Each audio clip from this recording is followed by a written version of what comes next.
On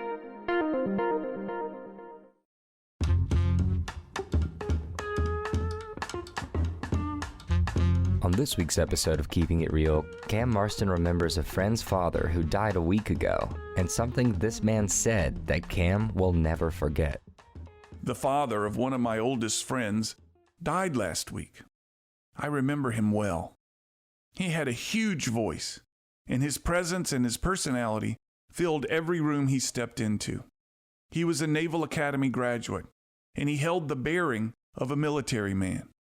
As a young, sheepish child, he intimidated me a bit, but I couldn't take my eyes off of him when I was at my friend's house. And as a child, I was there quite a bit. Years later, one afternoon at a Super Bowl party at their house, he searched for me in the crowd and asked me to step out back with him.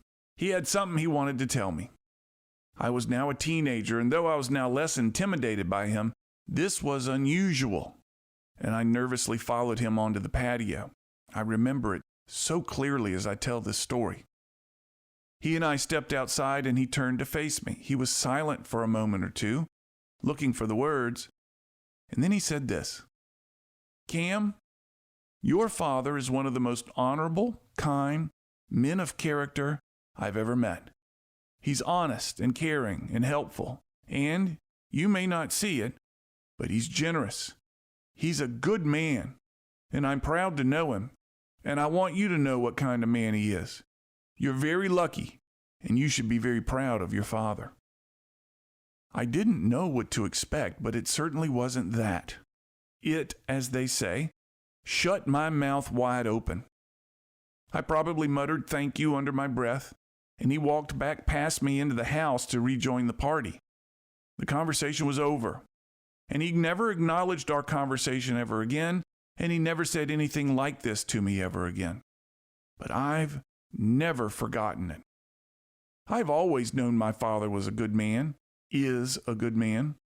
I've always been very proud of him.